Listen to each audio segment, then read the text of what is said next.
Alright, y'all. It's time for part 2. Electric Boogaloo. This time we're gonna get funky. Yeah, so last time we were making our top 10 list of all finished anime that we've seen, and it ran very long. So we had to make a separate video for our top 10 of all time. That includes movies, unfinished anime, just top 10 quality Japanese/Eastern animation. Are you ready, Anna? Do you want to start first this time as your number 10? Oh, sure. I get to start first. What a day. Okay, so we're gonna start with a modern classic. My number 10 is Jujutsu Kaisen. Why is JJK your number 10? What do you mean? You think it's too low? Too high? I think it's low. Really? Okay, do you have it on your list? I do. Alright, where do you have it? Okay, so my list is kind of like a little shambles because I can only decide what my top 5 is, and I couldn't decide Oh god. has top 5. Okay, explain. What did you do then? So that means I have 5 animes that are actually ranked in the order of 1 through 5, and the other 5 are just like I couldn't rank them because they were all equal. They were all equally in my head good enough to be number 6. So 6 through 10 is going to be a 6-way tie or a 5-way tie. Okay. So now on the list, what I'm going to do is I'm going to add 1, 2, 3, 4, 5, and then 6, 6, 6, 6, and 6. Would that be accurate? Yeah. Okay. Well, I actually ranked my shit. So is Jujutsu Kaisen one of your 6s? You're out of focus, by the way. You're like. Oh, sorry. I had to go look down onto my little pad. Oh no! Is that the death note? Don't look at me. Okay. So it's like so scrabbled. Just like your brain. Fuck yeah. Okay. Okay. So JJK on my list is number 4. Number 4. Okay, so you told me about that whole Scrabble shit just to have it be number 4. What? It's a high list, okay? No, but that's I had to incredible. I had to rearrange it. That's why it's like all scrambled. Yeah, so for me, the reason Jujutsu Kaisen isn't that high is just because it's so early on. You know, I've been burned before. Tokyo Ghoul Season 1, One Punch Man Season 1, Promised Neverland Season 1. Like, these were all potentially top 10s that just completely shit the bed. Alright. And here's why it's like a high on the list for me, because I have high hopes for it not to shit the bed. Oh my god. I really do. I really have high hopes for it not to shit the bed because it's like it has such a strong following behind it that if they shit the bed, like I feel like the anime community will like just riot. Okay. It's like You're banking on mob mentality. I am banking on mob mentality because if we think about it, like Promised Neverland, I agree, it shit the bed after such a good season 1. And I feel like it's just because like the production company just felt like, oh, it's kind of like died off. Let's just let's just get this shit over with. Yeah, let's just get it over with, and so we can move on to other projects, which is insane. Their stupid idea. Yeah, and then I think, what was your other example? One Punch Man. One Punch Man is one of them. Yeah. I don't think One Punch Man fell off terribly. It did have not as badly, but still enough that like it wouldn't be a top 10 anime of all time. I agree, because like season 1 banger, season 2, season 3, it just kind of was like very mild, I guess. So I kind of understand that, but that doesn't mean it also doesn't have the potential to like spike up and do good. Right. Because this is like the same guy who created Mob Psycho. Like I have nothing but like hopes for him, even though I'm not gonna say that this is like on my top of the list or anything like that. It doesn't mean I don't have high hopes for it. Tokyo Ghoul. Tokyo Ghoul is the most heartbreaking shit I ever watched because banger first season. I just don't understand where it fell off, and like between season 1 and season 2, I don't know what went through the production company's mind. Same thing with like Netherlands. It's like I don't know what went through the production company's mind. It's like it's just kind of like one of those moments where they're like, let's just not have anything make sense anymore and just like skip stuff Anna, when I tell you I was so disappointed with Tokyo Ghoul, Tokyo Ghoul literally became a part of my identity. Like, I had like League of Legends accounts named after Tokyo Ghoul characters. Oh my Like I was gosh. in it. That was like my for a lot of people have like, Naruto shit like that defines them. Like that was me. And then it was so short-lived because it just dropped off. Season 2, like, it like had glimpses of like interesting shit, but then it just ended up mid. And then Tokyo Re, which is a whole schizophrenic mess. I couldn't even read the manga. The manga, like, I know a lot of people like Tokyo Ghoul Re manga. However, like, I could not like understand what was going on in like the more complicated scenes. Like, it didn't convey the information well enough for me. So like, does it follow the manga then at all? I don't know about season 2. I only read Tokyo Ghoul Re, but Yeah. that does follow the manga. So does it make sense at all when you read it versus when you watch it? A little, I guess, but at the same time, the I got really like just tired of the anime really quickly. Just all these new characters I didn't care about, and it's just very convoluted plot at that point. I was just over it. My heart and mind were already shattered. I think when I was watching Tokyo Ghoul, I was like, yo, this is mad good. But then when we got to the next season, I was like, I don't understand anything that's happening right now. I don't Yeah. understand if I like missed something. Like, how did we get from point A at the end of season one to point B at the beginning of season two? Like, I was so confused. Yeah, well, there was some like deviations, at least I've heard from the manga with season 2. But I mean, so far Tokyo Ghoul, not Tokyo Ghoul, so far Jujutsu Kaisen has kind of been on the straight and narrow in terms of quality and following along with the manga, which kind of does convolution a lot better, except for the techniques. I don't know what the hell, like shadow techniques and curse techniques and domain expansions. I don't know what the hell's going on with that. I'm still very confused when you tell me that if a person explains their technique, it makes them stronger. See, I just like remembered that because in the episode, like, so spoiler for, well, actually, this is going to be published way later. But in an episode, Megumi's like explains his ultimate technique to someone, and he's just like, now that I did this, technique is going to be so strong, it's going to kick the shit out of you. And that's when I remembered that they did explain that in season 1. I just completely forgot. Maybe I just need to rewatch that because I still don't understand that. Yeah, I need to rewatch Jujutsu Kaisen for sure. However, even without understanding the mechanics, it still provides a lot of high quality entertainment, pacing, character moments, action, huge stakes, which I love from the last video. People be dying, people be crying, and I ain't lying. This shit hurts to watch sometimes, but I love it. Yes, I also very much agree with all that statement. I think it's just higher on my list because it just be doing good to me in weird ways. No, yeah, it definitely has the potential to be top 5 for me, but I think it just has to get further along. At the time of this recording, it's only in season 2. It needs to get deeper. Season 2 in a movie. Season 2 in a movie, which the movie was good. I enjoyed the movie, and I enjoyed the 2 seasons. So Yes. I'm hoping it keeps going because I'd love to have it. It's definitely my favorite new shonen because I'm not a Demon Slayer fan. Chainsaw Man. I didn't get into Chainsaw Man as much as other people. I think it has good potential and like I like it, but I think it just doesn't necessarily appeal to me as much as Jujutsu Kaisen does. I think that's fair. Do you have anything else you want to say about Jujutsu Kaisen? I just very much appreciate everything about it. Animation quality, the character building, the choice and direction and the plot of it all. It's just like it's pretty damn good. And like Mm-hmm. I agree, it's like a very realistic where the stakes are very much very real in their world type of thing. Like there is consequences to actions, pretty much. Yeah, exactly. Like there's no discernible plot armor really.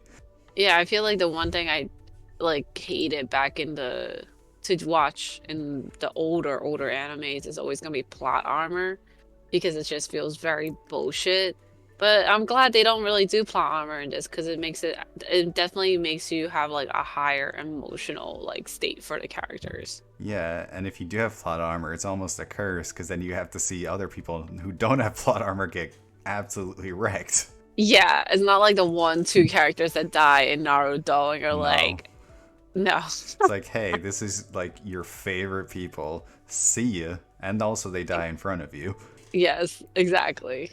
And you can't stop them, so very cool stuff. I'm sure we're gonna have a full episode on Jujutsu Kaisen soon. I think it's well deserved for it. I think it should be when we hit like a very pivotal point in JJK. Yeah, or maybe like after we hit a pivotal point, then we do like a rewatch so that we kind of understand all the intricacies of it more. Because right now it's like Yeah. a roller coaster ride, but you know it's great. So that's my 10. I So can mhm. so a lot of my less than top 5 Yeah, what is choices. your first number 6? A lot of it is a repeat because I mentioned them before in the previous episode. Oh, that's okay. So Sailor Moon, Fruit Basket, Fate Zero, Steins Gate. The only one that was not mentioned was Ousama ranking. Yes. Okay, that's a great pick. So if nobody knows what Ousama ranking is, who are you? Are you even a Disney fan? Are you even an Oh, anime fan? Are you even a Ghibli fan? And when I say all 3 of them, you're like, why do they even have anything in common? Well, let me tell you, when you look at Osama rankings like animation, what vibes do you get? What is the art style do you like notice and feel about?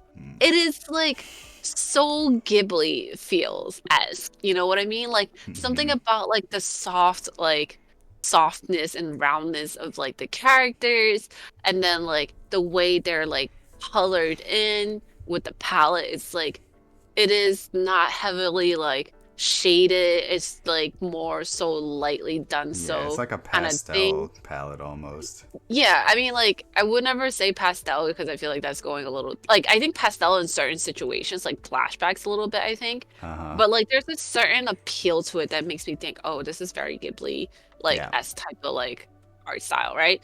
And then you have like this very like almost Disney aspect to it, where it's like kind of sort of like Disney always like to do like that whole like underdog kind of thing. You know what I mean? Like Disney Yes. always does underdogs. Disney always does like the underprivileged type of character that like rise above it all and everything like that, become triumphant in whatever they do. So pretty much like rags to riches type of almost story. I mean, in this case and scenario, it's not exactly like a rags to riches story, but it is like giving you a character who's under unfortunate circumstances is like very handicapped in one way, right? So I to kind of like explain what kind of handicap he has, he is deaf. I think it's just deaf, right? It's deaf and he's mute. But I think I don't think is he deaf? I thought he was just mute.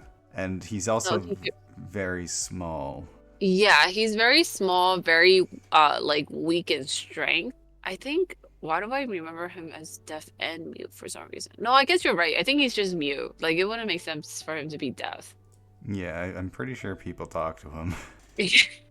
Yeah, so he can't really communicate. He can't really enforce his will, and he's a prince of a kingdom. Wait, no, he is deaf. He is deaf. Okay, so he's deaf Yeah, also. yeah. That's why I was like thinking. I'm like, he is technically deaf because he reads people's lips. Oh, you know what? That's what it is. Okay. Yeah. That's why I was like, I'm pretty sure he's deaf, So, but he does it so well that like it doesn't make you like think that he's like deaf. You know what I mean? yeah, he's the first son of the king, correct? He is the first son of this king of this kingdom. He was like known to be like a very well-known, powerful king because the king himself was a giant. And then so the story goes is that, you know, people look down on him and stuff like that because they're like, oh, what can he really do? He's deaf and he's mute. He can barely like keep up in like sparring and stuff like that.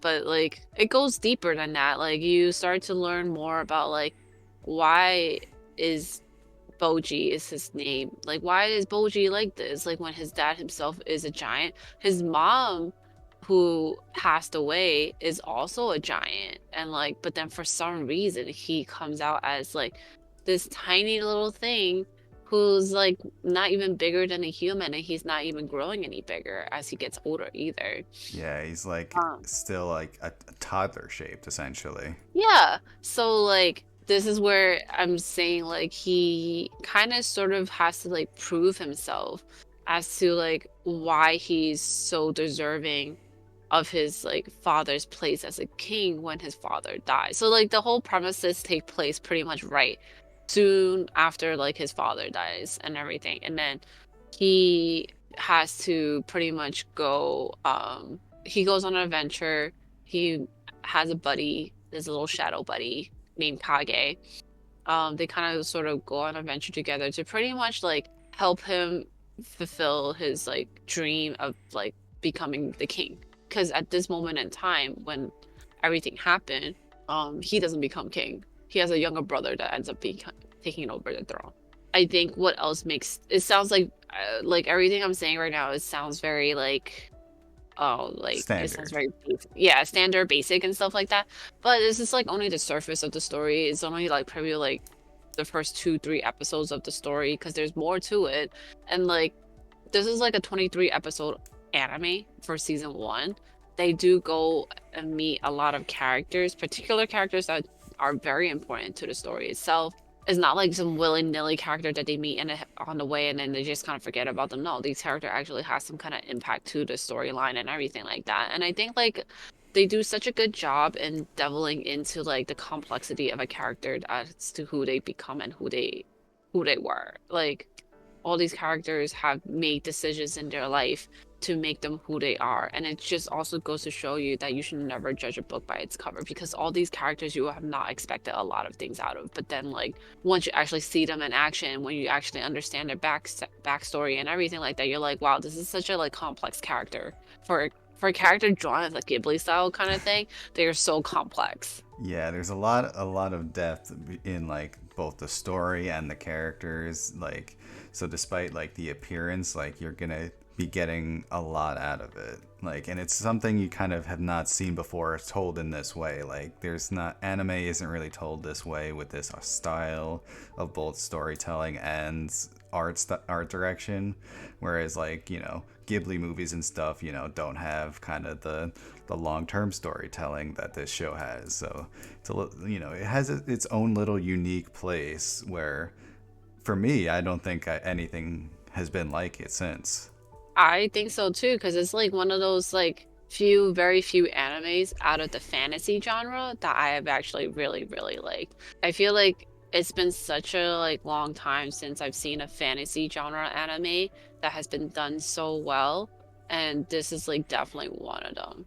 Fantasy isn't even like my top genre of like what I would like, but this has definitely like been a very top anime in overall for me. Yeah, this feels like a huge sleeper hit. Like, a lot of people, like, I mean, it's successful, but if you haven't heard of Ousama ranking, like, you should watch it. Like, give it a try, because it's something completely its own. Like, it's not gonna feel familiar to anything you've like seen before, in my opinion. Yeah, it's definitely like it's got its moments where it's make me feel like it's given me like a lot of warmth feeling, I want to say, when I Yeah. watch it. And then it's also giving me feels of a like sympathy, empathy towards the characters and stuff like that. Like I think what all these animes that I have always on my top list is like I mentioned previously before, like it's got to be able to invoke some type of like emotion towards for me more than just like, oh, this is entertaining. It's just like it's got to like do something for me. Like it's got to fuck me up somehow.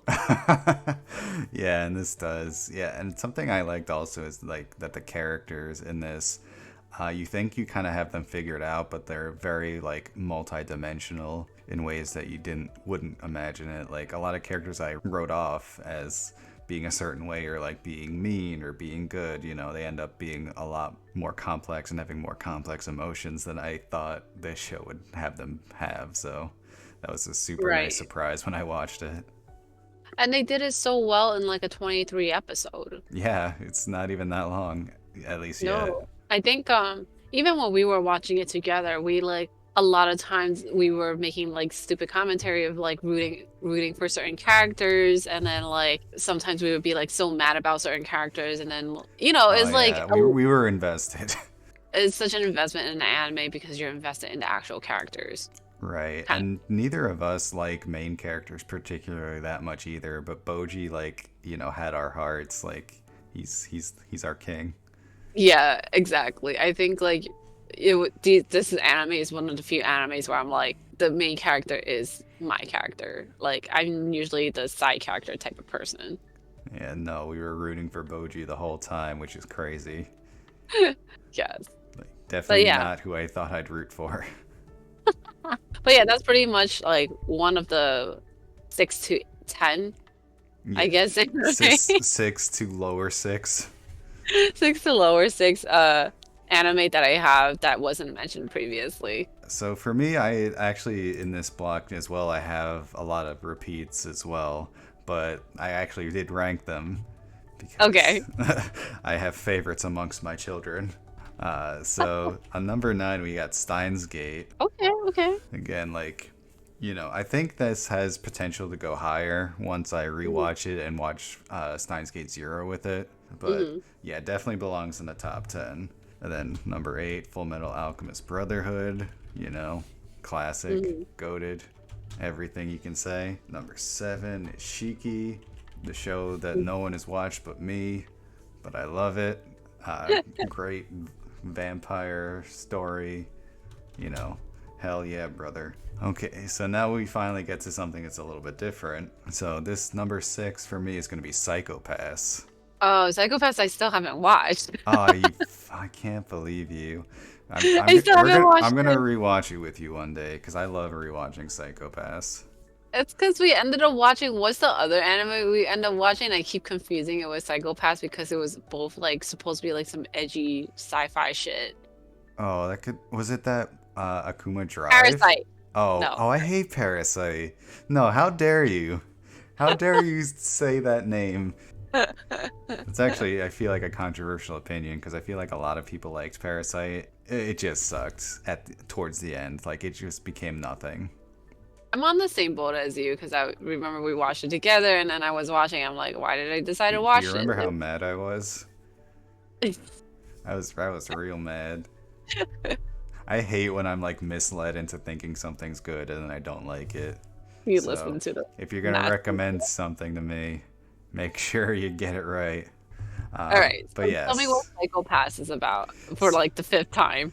so it's essentially like police procedural detective story set in the future. It has a lot of ties to Blade Runner and like the writings of Philip K. Dick in particular, which is actually how I discovered him. Philip K. Dick has become since my favorite author of fiction, and I learned about him because of Psychopaths. Because the main villain, Makishima, I believe his name was, actually actively references him and other sci-fi authors as like inspirations for what he's doing and like the crimes he's trying to commit. So in this future, the police use something called the Sybil system, which allows you to, from like street scans, from like anything, you can tell right away if a person is likely to commit a crime and at what probability. And you can do it to anybody. You can do it to adults, to children. And there's a couple of characters in this that actually were flagged as children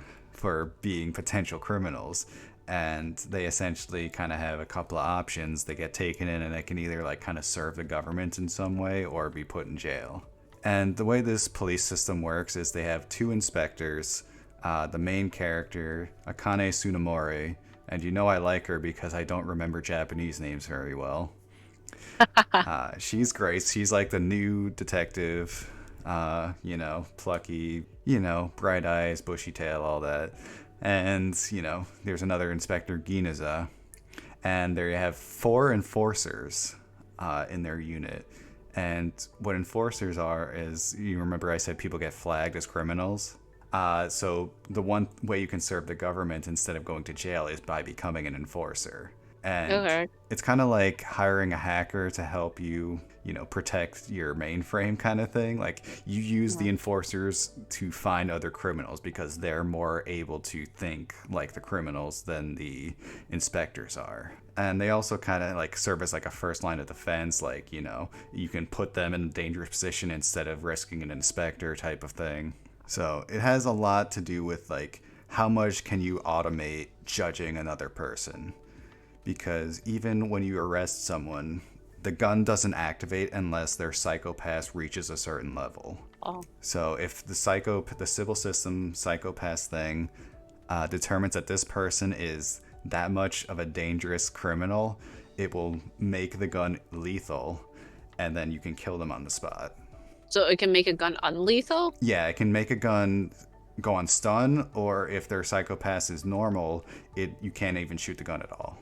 Interesting. Okay, okay, okay. Yeah, and it's all So, this overseer system that kind of determines it. So the inspectors have no control, the enforcers have no control. So so who has control of this whole thing? that's an important question that you find out throughout the series is who or what is making these assessments, and are these assessments fair? Is this a just system? Is if it's an unjust system, is it effective? And if it's effective, is it worth it to be unjust but effective? You're forced to face these questions as the characters are as well. Okay, my next question is there a cap number of enforcers you can have? That I'm not sure. In both season 1 and 2, I believe they have 4. Uh-huh. I don't think there's a cap, but I'm not 100% on that. Because I was just thinking, like, oh, if you're bound to do something bad and you have this option, wouldn't everybody just become an enforcer?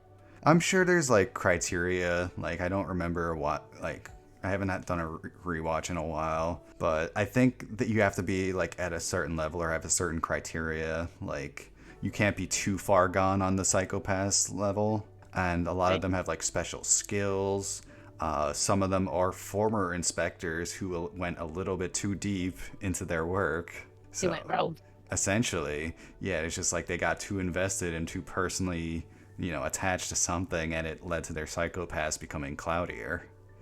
Interesting. Okay. Yeah. Okay. So there's a lot to consider, and it's very much like, inspired by all these classic sci-fi authors of the past, which I learned in reverse by watching the show. And then they mentioned an author, and I'm like, I read their book, and I'm like, oh shit, that's awesome. It's little bit more of a sleeker version of like Blade Runner as well. So if you like that, but as well as like Ghost in the Shell, it's very similar vibes to that. All this shit is like my thing. This was like the perfect like anime for me. I love it. I haven't watched everything in the universe because they came out with stuff like much later than I watched it. Like they just came out with the season 3 like recently, Oh yeah. so I I haven't think there's I haven't watched everything. all right. Well then, But why is it like not that high in your list then? because the top 5 are better. That's it. Like this is like everything on this list is like definitively my shit. This is certified hood classics. We love this shit. I will watch this with anybody anytime. Okay, fair. Yeah. And that was your That number was my number 6. number 6. Okay. Yeah, so if you want to do your number 5, or should I do my number 5 first? You do your number 5 first. All right, my number 5 first, which you're gonna hate, especially now that I went on this whole reel about psychopaths, and it's Erased again. The best, the best anime with an ending that everyone loves. You know, and honestly, like thinking about it, I'm like, you like talk about psychopaths with such endearment in your heart, and then when you talked about Erase, is like nothing like it. How is it that Erase is higher than psychopaths? I think because Erased is like a complete package, whereas Psychopaths, I get kind of confused at like the later stuff that I haven't like delved into as much. I think if I rewatch both shows, I would have a better assessment, but in my heart, Erased is still up there because it's like, this perfect.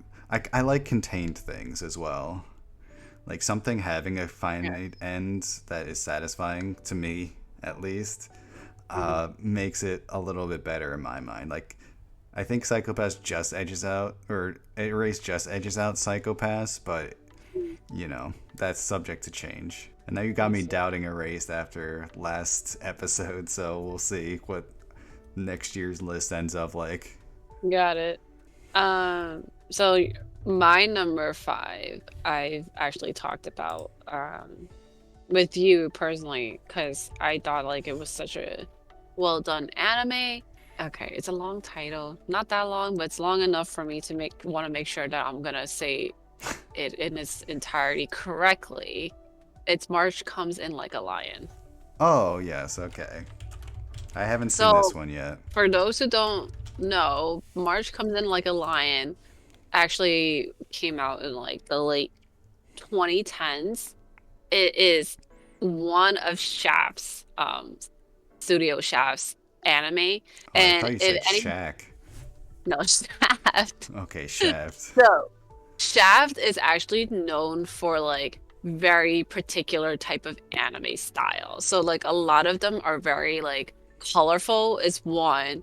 Two, they have like this very like interesting thing about them because there's a very well known thing for people if they paid attention to a lot of their animes. Shaft has this like thing where they make their anime characters do where they bend their head like this, kind of like looking back. It's like a very specific animation. I remember that going around. It's a very specific animation that is known to be like a Shaft thing to do. And that's how you would know. Like if you don't know if you're watching a Shaft animation, you will know you're watching a Shaft animation when you see like this like the way they like look backwards and things like that. The way they yeah, it's like it's a very dumb thing to do. It's like a But Boa Hancock, like the yeah. oh my god. Is like very iconic to Shaft. But like Shaft is also known for like there are also other very iconic animation that is done is Bakemonogatari series. Oh yes, So of course. they did that. And if anybody watched the Monogatari series, they will know that like very colorful, very like I guess like there's a lot of pieces to kind of like they like to do like very sudden like cuts, I guess is the best way of saying it. Like sudden That cuts was where so fucking hard for me to watch as someone with attention issues. That was Well, I felt so stupid trying to watch Bakemonogatari. no, but well, the Monogatari series is not an easy watch, but like, and I kind of had like a little bit of a struggle watching it, but I still loved it very much because I thought it was such an interesting like storyline to tell. I do have to pause whenever they have like these texts on the like pop up text onto the screen, but that's the Monogatari series. No, and another one I like to mention that Shaft is Madoka Magica, Oh, my classic. my fucking traumatized moment. Yeah, But like you made me traumatized too. I'd but never seen that, and you made me watch it. and it was great. Thank you. And you're welcome. It was a great anime to watch. Yeah. What were you gonna say? But yeah, it's like they do create some of like really gorgeous looking, very well like animation stuff. And that being said, March Comes In Like a Lion is no exception. And I think what makes March Comes In Like a Lion so different from the rest of the set of animes that they have created is the fact that this anime in particular has a very pastel like color palette. In my opinion, the reason why they have a very soft palette color a lot of the times, especially at certain scenes. Like I won't say like everything is soft palette color, but like there are very certain scenes that they soften up and they use color in a way of expression. And I think like it's probably some of the most beautiful like animation. If there's anything you need to know about me, I'm a very big sucker for like very well done like animation. And then if you like tend to use it in a certain way that I don't really see often, I will like love it.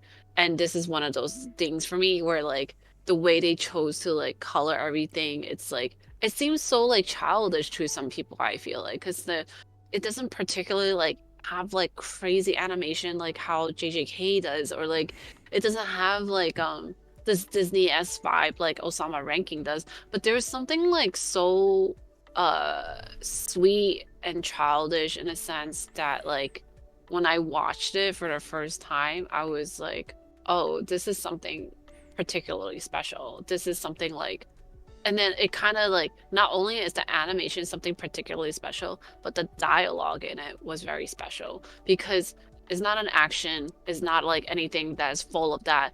It falls into the demographic of seinen, and I think that is catered towards. I don't know who's that catered toward actually. I don't know what seinen actually catered Gamers? towards. Huh? Gamers? Actually, when I looked it up, it's catered towards young men, like a Like adult, young adults? yeah, young adult, like particularly men. Okay. Which is kind of interesting because I feel like I don't know if a lot of guys would watch this, but I think like I haven't it's seen it.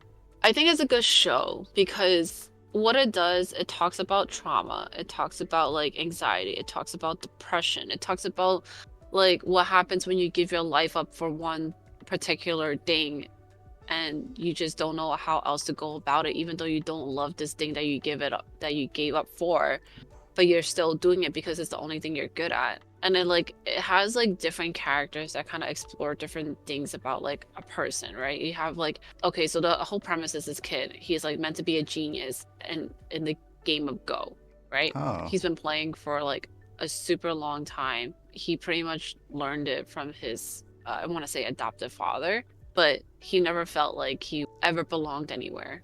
He just felt like he was doing it because this is like the only thing he could do and be good at and stuff. So he kind of like pretty much like a lot of it, it's like him trying to understand himself a little bit better as well as like just going through the emotion of a lot of things that is happening for him. Do you explore like other characters too? Like, you know, it's he meets like this family who's super warm and like very caring for him. You have a sister who like is in high school who's trying to go through the emotion of high school as like a teenage girl, and then you have an older sister who has to take on the role of a mother for the youngest baby sister because they don't have their parents anymore. Or you have like a kid who is like who very much loves Go, looks up to the main character because he's a genius and he wants to be as good as him, and then you just see him trying to like catch up. It's a lot of characters that goes through different things, and I think that I very much appreciate the dynamic in their characters. That's like pretty much like a big reason why I like it.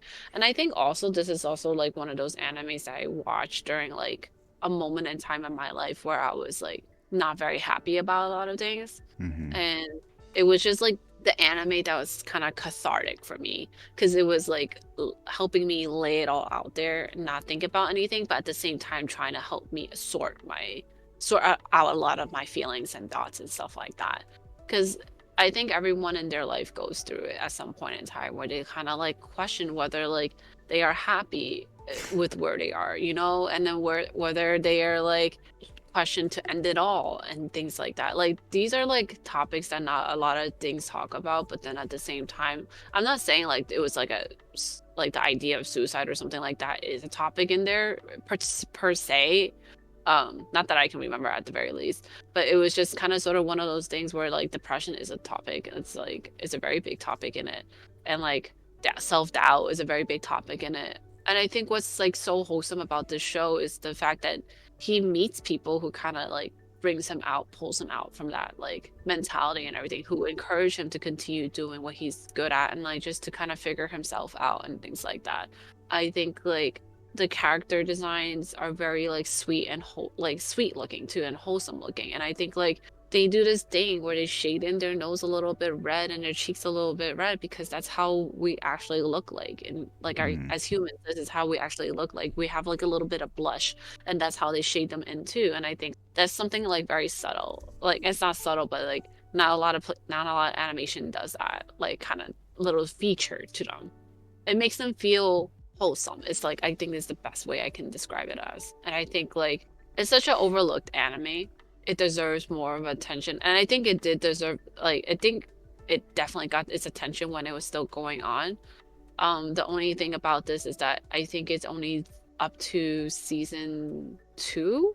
Season 2 is like the last of it, and it hasn't like continue on anymore, Oh, which I wish it did. is it based on something like a manga? Yeah, it's based on a manga. So it didn't like the anime didn't adapt the whole thing, you're saying? it's still ongoing. I just don't know what happened to it. If there'll be more. Yeah, you know how it be.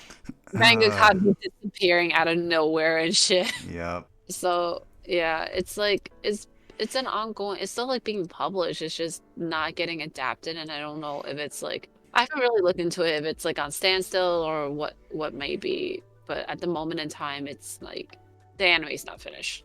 That makes sense why it wasn't on your completed list, because I was gonna say this seems like it should have been, but dang. You know, And I always confuse it with your lie in April because the month names. I So I was like, I thought he played an instrument. want to say March comes in like a line means something. Like the phrase of it like Well, supposed to mean something. yeah, I mean, like there is an American colloquialism where it's like March comes in like a lion and exits like a sheep, which Yes, I just looked it up and that's what it said. yeah. So have you heard this before? No, I never heard that before, but I think they did mention it in the actual anime itself. Yeah, so it's like both literal and metaphorical, because like March is one of those months where it starts out as winter and it Hmm. ends up in spring. So you can have like blizzards and like terrible weather, cold as fuck for like Hmm. most of the month, and then by the end of it, you're in spring and things are looking a lot clearer. So as a metaphor, it means like some you can start something like a struggle, and by the end of it, it will be okay. Okay. I don't know why I never like bothered looking this up until now, but yeah, that makes sense. It's like because the whole theme of it is pretty much about going about with depression, right? Like he starts out very depressed and stuff, but then he's slowly kind of like shifting his point of view and things. Yeah, so it seems very apt. I was always told that like as a child, so it's a cool name for a manga slash anime. Yeah, I think it's one of those animes that I adore for a lot of reasons, and I feel like it deserves a lot more attention than it's getting for sure. Yeah, it's. I mean, do you feel like, at least for me, sometimes I don't want to watch shit that's depressing. Like that's why I haven't watched Coco yet. Do you think that has something to do with it? But Goku's like a good thing to it. No, everyone tells me like, oh, it's so sad, you're gonna cry, and I'm Well, like, I yeah, don't I feel like cried. crying. Okay, I cried, yeah, because it was so like like touching, but at the same time, like it wasn't like, oh, I didn't like the fact that I cried. Okay, so it's good cry. I think Coco and this are one of those type of media that will make you like kind of appreciate a little something more to what you have in life. Like you're gonna have like moments of sadness, but like your moments of sadness are like meant to be there. So like when you have like happiness, it's a little bit sweeter kind of thing. Yeah, you appreciate it more too, I imagine. Yeah. So like both Coco, like I guess the moment they mentioned, like I'm assuming there was the moment that everyone was crying about was like I won't say what it is, but like there was this one moment that everybody might have cried, and I think it was like pretty much when I cried too. It was like towards the Mm. end, but then like you cry at that moment because you're sad, but then like you realize it doesn't have to be a sad thing to be crying about, kind of thing. You sure they don't cry because they see a skeleton and that's scary? Skeleton was the entertaining part. What do you mean? They're spooky. They break easily. Just like me. Just kidding. It's very good. Do you have anything else you want to say about March Comes In Like a Lion? People should just watch it. And so maybe they'll see there's enough steam and I can get a season three. That's a good point. Yeah, all these that are not finished, watch, buy the DVD box set, write letters to your congressman, make sure they get a new season. So I guess I'll move on to my number 4, which cannot be more different than March Comes In Like a Lion. Actually, do you want to guess what it is? Wait, wasn't did you say what your number four? Oh no, I No, I said what said my number no. four was. We know what your number 4 is. Okay. Do you Yeah, want to? All right. Here's a hint. go. Oh, JoJo. Yes, it is JoJo's Bizarre Adventure. The silliest, goofiest shit that's still like amazingly like fantastical and also like intense when it needs to be. It's definitely one of my like character defining animes, I feel. I feel like I have become a different person from watching JoJo's Bizarre Adventure. Do you ever feel that way? Well, after watching an anime, Well, after watching JoJo's in particular. I feel like I'm probably more accepted in doing weird ass poses in a while now. But like other than that, like I think we talked about like ranking of the seasons for JoJo Bizarre Adventure already. Yeah. But like obviously my favorite has to be with Kira. Oh, yeah. Season 4 or part 4, yeah. Yeah, that's like pretty much my favorite one. Everyone else is like below it.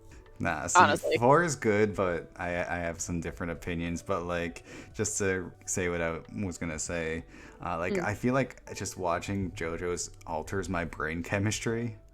Because it's, like, it doesn't really follow necessarily, like, logical paths in a way that you expect.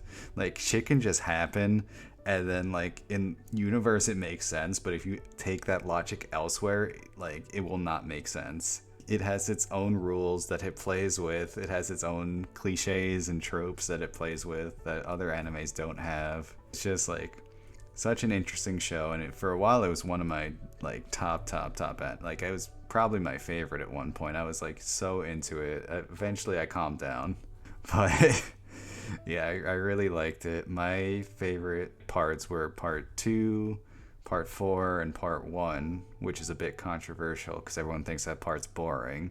I think it's It is cool. boring. No, it's not. You're boring. You're boring. No. Part 1 is about vampires. And it's about Victorian England and meeting nice Italian dudes who teach you how to use your breath to fight zombies. What There can was go like wrong? another part that they did vampires. Which part? Fuck, I don't remember Yeah, you anymore don't because even know. it's all like all similar Well, in my brain. part 2 I 3? think had some. 3? Three Is it had 3? three had Dio. No, that's when they started doing stands. It was the one where it's like the big tree or whatever they were all like encapsulated in and stuff like that. Isn't that vampires too? The big tree. Wasn't it? It What was. the, I just remember it being in a lab.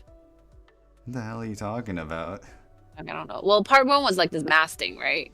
Yeah, well, part 1 was the mask. Part 2 was the Pillar Men, which I think might have had vampires in it also. Like, Oh, the Pillar Man. Yeah, there you go. That's the one I was yeah, thinking well, of. part 2 is my favorite, followed by part 4, then part 1.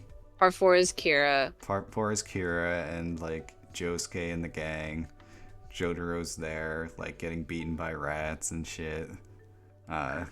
Senile Joseph, like everyone's there.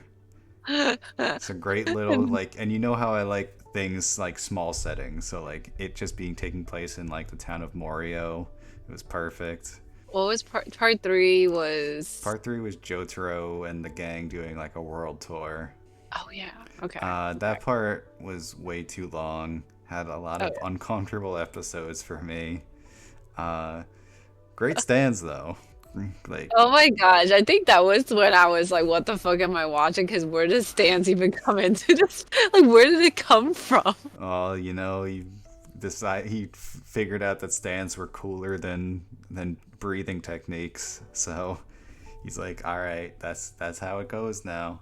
And you know, JoJo's is one of the shows that's able to pull that shit off. You know what?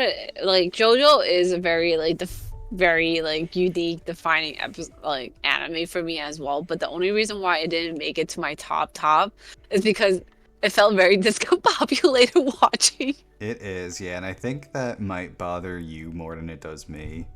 I think it does because, like, there's, like, so many moments where I'm just, like, watching it and I'm like, what the fuck am I watching? Like, I think, like, what was, not part 6, part 5, the Golden Wind one. Mhm. Like, there are moments in there that I, like, freaking love because I thought it was, like, so good and funny or whatever the case may be. Yeah. But there are other moments in there when I'm just like, what the fuck is happening kind of situation. Yeah.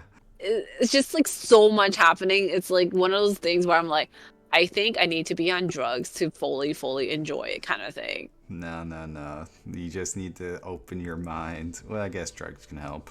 Exactly. But I guess a brief summary of JoJo's, which is very difficult because all the parts are different and it's just an absolute like LOL random like type of storytelling. So it just follows a family line who like has like special powers, the Joestar family, and in each one they have some sort of issue to deal with that they use either breathing powers or stand powers to help them solve, and that's kind of it. Like everything else is up to the individual story being told. Tell So them what stand power is, because that's pretty much predominant in the entire series. yeah, so stand power is essentially manifesting your fighting spirit into a actual ghost that stands behind you and can either have powers or just physically punch the shit out of things, depending on the type of person you are. And yeah, using those powers, you can have. Oh, that actually is a good segue. One of the strengths of JoJo's is the unique fights that they have.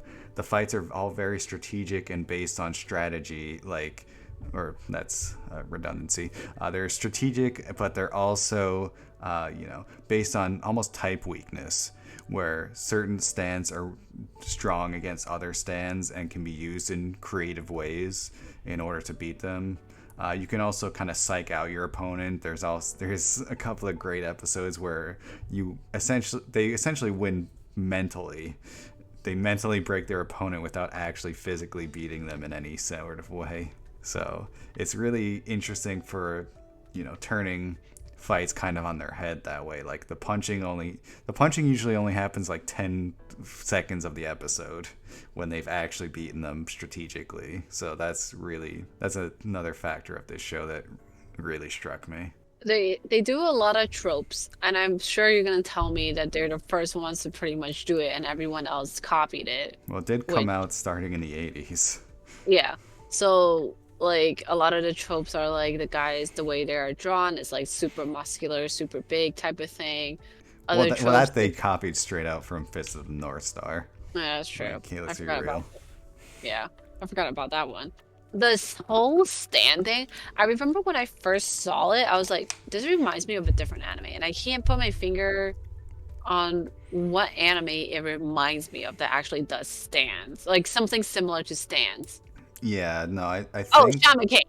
Shaman King, yeah. It's like similar to Shaman King, but Shaman King is like they actually got a ghost that like will fight for them. But in this situation, they have like a manifestation of it. Either way, they both. But like in Shaman King, you still have to like somehow work with your ghosts because they're both ghosts in both animes and everything like that. But like the difference is like one is manifested, the other one is like you kind of sort of verbal agreement that this is your ghost and he's gonna fight for you kind of thing. Yeah, stands are like still essentially you, but they're just like your fighting spirit. So you can defeat another stand user by either beating their physical body or by beating their stand. So there's different ways to go about it.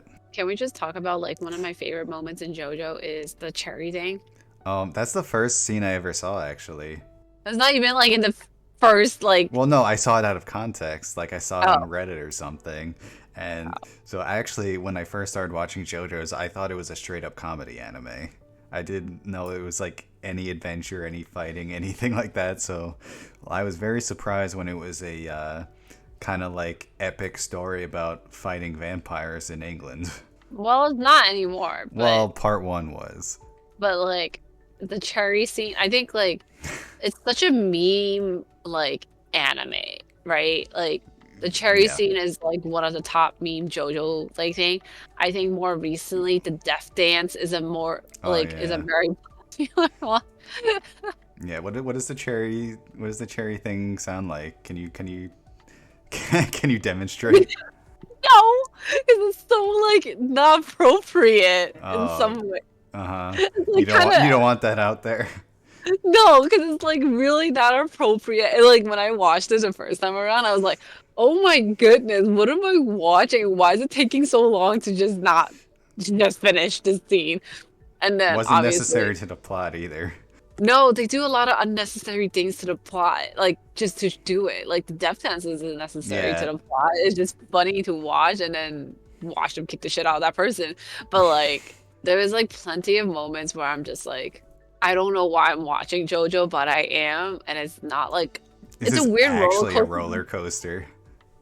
Yeah, it's like a weird roller coaster ride for me where I'm like, I don't know why I'm watching this because this is so fucking weird. But then at the same time, I'm watching it because it's so fucking weird. Yep.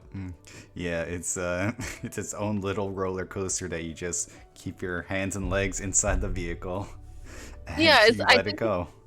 I think it's definitely one of those like animes. It's like a cult favorite for a reason, right? Like it's because it's been ongoing for so long. But at the same time, it's like either you like you're such a like anime person that you actually do like it, or you're not an anime person and you just kind of don't like it.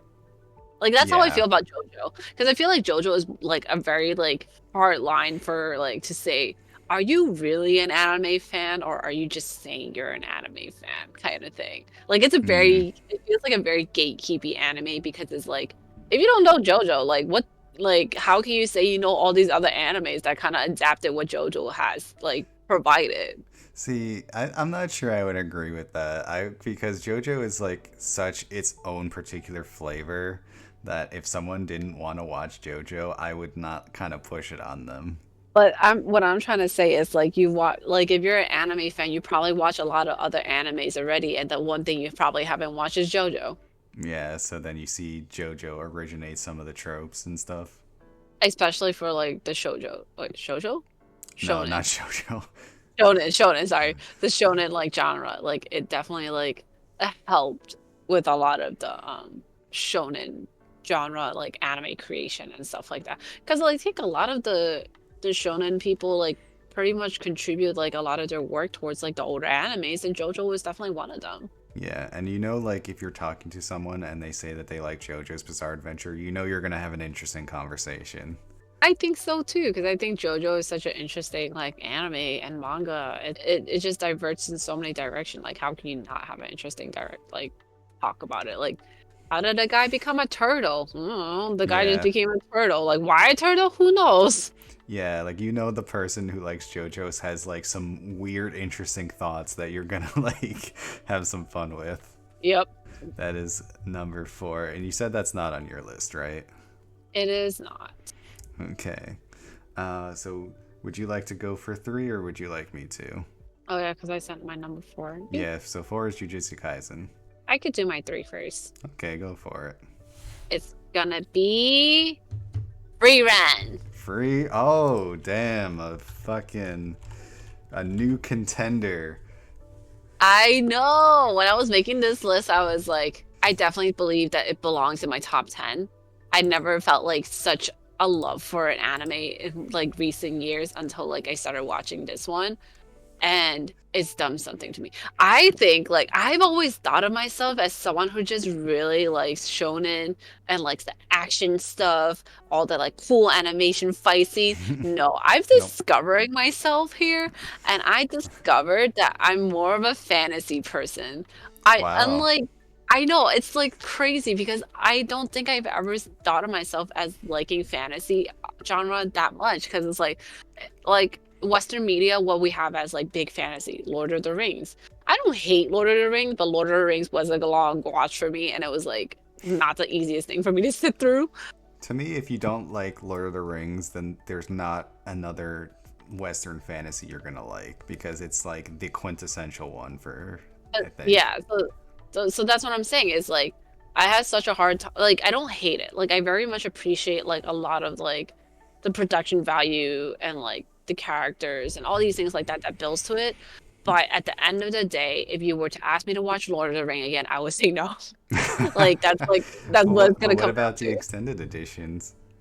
The what? The extended editions. That's You even gotta watch worse. them. No, that's even Come on, let's worse. wake up at 8 a.m. and watch them all. No. Like it's like it's like one of those things, right? I always thought I wouldn't be a fantasy type of person because I'm like, it's a bunch of like dwarves, elves, whatever the fuck Yeah. going on, doing whatever the fuck they do. And then like it comes along like something like Osama ranking, who is technically a fantasy based anime. And then something like Frieren, it's also a fantasy based anime. And I'm Yeah, like, surprise. I I guess I like fantasy anime. I just needed to find the right fantasy anime right? Frieren is like such a unique premise too. That's what I needed. I feel like I watched, like you mentioned, like I watch a lot of animes. I've watched animes for such a long time, and like I feel like I've come to a point in my life where I'm like in my anime life, Anime life. in my anime life, like I've come to this point where I'm just kind of like seeing that kind of shit, not interested. You know what I mean? Like it's Yeah. that kind of feel, and I'm just kind of like, I need something like more refreshing. I need something that's like gonna be different, not like the same old type of shit. I guess like one of the big reasons why I was like, oh, this must be a good anime is because the production company behind it is Madhouse. And Madhouse is known for very big animes. To name a few that we've already mentioned on our top list, actually, is going to be Death Note, Mm-hmm. One Punch Man, Mm-hmm. Hunter x Hunter, Mm-hmm. Death Parade, Monster, Oh, like Black Lagoon. Like, it's got like top-notch production. It's a top-notch production company that I would never over like look at. It's like it's got those like banger of animes, but it also has like other like really like well done animes like Nana. Like Nana is Mm. such a cult classic. It's like a story and just about growing up pretty much. It has Hajime no Ippo, which is a great story. It has the one with the penguins, Penguin the one that Highway. I told no, the one that I told you about, A Place Further Than the Oh, Universe, where it's yes. like they made that, like, and the animation style is just kind of like completely different from what we see in like Black Lagoon or like, Yeah. you know, Hellsing or like Monster. Cardcaptor is also technically made by Madhouse. They are a very, you know, well-versed anime company, and I would never like look past them to make a good anime. Mm-hmm. And that being said, Frieren beautifully executed from the very beginning of it. Like the animation might not look like very much to anybody because it feels like it's a standard anime, like a standard animation style, like a very like basic kind of shit. Like it doesn't feel like it does more, it doesn't feel like it does less. But I don't think like people realize that like animation does take a lot of time and we have to give props to the animators themselves. It takes a lot of time to plan it into like panels as to like what you want to convey, what you want to do in storytelling, and like animation isn't like the highlight point of it. It's one of the good points of it, but it's not the highlight point. The highlight point is the fact that they do something that not a lot of anime does, and they talk about death. Like Mm. they talk about the pretty much what happens in the very beginning. It's like this hero party of 4 returns after they defeat the Demon King, literally the last boss in the game type of thing. Because we always watch every single other show where they're like forming the group and then they're going on this adventure. You see them go on like their adventure, their highs and lows, and then they go to the last boss and they like you see them fight them, and then once they defeated them, it's like That's it. poof, yeah, it's done. But this is the opposite, where they pretty much come back from defeating the Demon King. They celebrate, and then the 4 of them talk about what they're gonna do with the rest of their life, pretty much. And I think the one thing that people don't like, a lot of people don't like realize if they don't understand fantasy anime, is that elves live for a very long time. They Mm. live for thousands and thousands of years. Humans, as like the human race, don't live like as much. They live a very small fraction of what an elf lives. And then you have like dwarves who can live a long time, but not as long as an elf could. It's like they take into account of the different races that is encountered, right? They also take into account of like the different races, like powers and everything like that, like what they can contribute in terms of power. But I think like what makes this so special is the fact that you're literally watching the elf of the hero party that defeated the Demon King watch her friends that she's been with for like over a decade die. And like she never understood the idea of like the emotion that comes with it. I think like the other thing about elves that is very interesting is the fact that they do kind of talk about it a little bit in the show, is that like elves are very like independent creature, which is why their populations is dying. They're not very affectionate creatures either.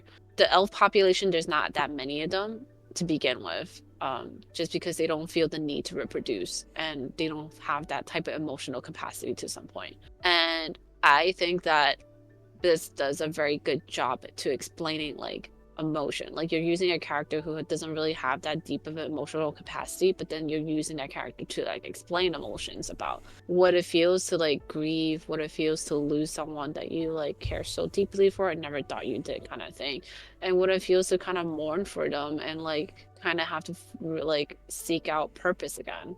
Because like for her, she just thought like, oh, I'm just gonna go and continue collecting more grimoires and stuff like that. But eventually she kind of like stumbles upon other people that she ends up making a party with. And then like, so this is like the very sweet part of it, right? But there is a more action side of this whole thing because we're still in this fantasy world. Like even though the Demon King has like been perished, that doesn't mean there isn't demons around. It's not like they eradicated all demons or something like that. There are still demons. And I think they do such a good job in explaining characters like themselves. They explain demons themselves. They explain how demons operate and how they like can look like humans, but they're really not humans. And then like their magical capacities, their thought process. And then they also talk about how humans are like, and they talk about like, they pretty much dive into like a lot of like multifaceted stuff. And yet it feels like so easy to watch because it doesn't feel heavy. It doesn't feel bogged down by all these like topics and everything like that because they do it in like a way that's so fluid. And then as well as you have this like animation style that is very like bright in color and everything like that, that also doesn't make it feel like it's very dreary and stuff. That's like another thing that helps make everything so fluid, even if the topic itself is like a more heavier topic. I have such a like love for this anime because of like how much it's offering for like something like this. I guess is I don't know how else to explain it except like it just has a lot to offer.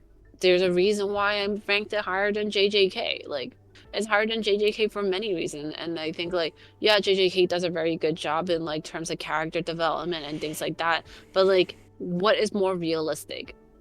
Like the things that are happening in Frieren or the things that is happening in JJK? You know what I mean? Like, Frieren is probably closer to realism than JJK is. Which is really funny because it's a fantasy. Yeah, exactly. It's such a funny thing that it's a fantasy, but yet it talks about topic. It talks about trauma. It talks about like relationships and like things like that. And it's like, who would have thought like a fantasy would ever like kind of sort of get to this point? I mean, it's one of the major like parts of fiction is to reflect reality through non-reality. Would you consider it kind of a deconstruction of the fantasy genre? what do you mean? Like how you're saying, because like it explains like kind of the implications of elves being like isolationist and like living longer and like what dwarves kind of bring to like the table and stuff like that. So would you say it's kind of like not demystifying but like grounding the fantasy genre, or would you say it's just kind of like digging deeper into those things without necessarily like trying to kind of take it apart?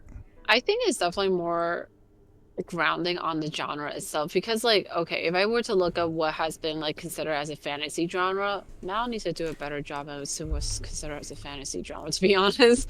But Yeah. they have Brotherhood considered as a fantasy genre. Yeah, fantasy can be really broad. Like, it seems like it's traditional high fantasy is what the term would be. I think. Like. Yeah, I guess because they literally have Naruto as a fantasy genre. I'm like, well, and they have Tokyo Ghoul. I guess almost anything with any fantastical elements could be a fantasy. Yeah, this is definitely a more stricter high fantasy setting. It seems. Okay, I guess that's a better way of describing it because they have JJK in here too. I'm like, I don't know if JJK would be considered fantasy, but whatever. Who am I to judge? Anything can be a fantasy, really. Yeah, but I agree. I guess like the better definition for it is high fantasy, right? Like you're literally thinking of like D&D characters in real D&D, like D&D fantasy, Tolkien fantasy, Yeah, like that kind of stuff. I think it's grounding it more because out of the realm of understanding what D&D characters are like, then you would never know that owls have long lives or like dwarves are like this and demons are like that. You know what I mean? Like the different like type of characters you can like meet. And this definitely has like been, for me at least, it's definitely opened some eyes. I'm like, oh, I never knew that like elves are meant to be like long living. I mean, I knew because Lord of the Rings kind of talk about it and everything like that. But like, if there's someone who's never watched Lord of the Rings, they will like pretty much learn it for the first time, kind of thing. If they Yeah. never played like D&D, this is like pretty much their introductory to this whole thing. And I think like that's why I'm saying it's grounding the fantasy genre a lot more, because like we just saw, or like I just mentioned, like Mao's like category for fantasy genre is like massive, and I wouldn't necessarily agree with some of them, but I get it. Like the definition for a fantasy genre is like anything that has a Yeah. magical component to it. Yeah. I mean, it's like role-playing games. It's like anything in almost every game you're playing a role. So it Yeah, like it can be broad or it can be like, kind of what it was originally intended to be. yeah, yeah. So that's why I'm just kind of like, it's one of the very few like high fantasy, if we want to say high fantasy genre, that I've ever seemed to like found and actually very, very much enjoy. And I think like it has like very good moments of like humor, it has very good moments of action, it has very subtle moments of like sobering reflection. And I feel like that's what we kind of sort of need a little more of in this world, or in this anime world, because I feel like nowadays we're so boggled down by like all these like junk animes that just trash and shit. There's a lot And of like, trash, yeah. I mean, like, I get it. Sometimes you gotta rumble through the trash to find like the piece of gold and whatnot, but I'm not trying to rumble through trash to find my piece of gold. And like, I would hate to think that nobody have seen Frieren or heard of Frieren, because I think it's such a well-deserved anime. Well, it's number one on Mal, so it is a very Yeah, well-deserved clearly a anime. lot of people agree with you. And I think what I like what you said before, like this is something that seems really appealing to me that I might start watching it, is that you said it doesn't really do these things in like a heavy-handed way, No, which I I think really even appreciate that. yeah, because even if there was a heavy topic to be to be like animated or discussed about, there was something about it. It's like they're not trying to make you cry. I feel like is the purpose of what they're doing. I Hmm. think what they're just trying to do is, one, expose you to like who the character is and why and who they are, and then two, it's kind of like they're not trying to make you cry, because I think like at the end of the day, it's meant to be more self-reflecting in that sense. Like production company, like studio, Madhouse Studio, well done. I think even like it should really go to the mangaka who like created this series. Yeah, we're getting Best to person. the real good shit. Oh yeah, that's my number three. Yay. All right. My number three is gonna be a movie, actually. It's Ooh, gonna be the Ghost in the Shell movie. good choice. Yeah, and this is gonna share a lot of the similar traits as Psychopaths for me, as well Mhm. as like Steins Gate and to some extent Erased. Like, it has this great setting, like future, not necessarily like somewhat cyberpunk, I guess. Artificial intelligence, kind of issues of identity, justice, surviving in a world where the paradigm is fundamentally changed. So much of the direction and like the cinematography, music, it had such a unique soundtrack to it that really set the tone. It felt like almost magical in a science way, which is a weird way to explain it, like, because the music kind of gave it a mystical feel, but like a little bit, more futuristic, because in my mind, like, magic and science are like very similar. Like they can give you a similar feel as long as you're not like necessarily afraid of one of the or the other. But it does kind of delve into like that fear of like the unknown of AI that might be unable to be controlled, and as well as like what future politics might look like. There's just a lot to delve into this movie. It's a very watchable movie too. It's not very long. The ending like, so I gave like a lot of these same praises to Psychopaths, but Psychopaths, I guess for me, didn't have that ending because I guess I didn't go that far to seek it out. But Ghost in the Shell's ending was probably my favorite ending of any animated thing I've ever seen. And it's like not a conclusive ending. It's left kind of open to interpretation and it makes you think, which Mm. a lot of Philip K. Dick's books as well, like Man in the High Castle. A lot of his endings kind of make you think what the implications are and like how things are going to be different from now on. And it like surprised me the actions that were done by both the characters, like their choices, as well as the author of the original material. I really appreciate things that I can't predict.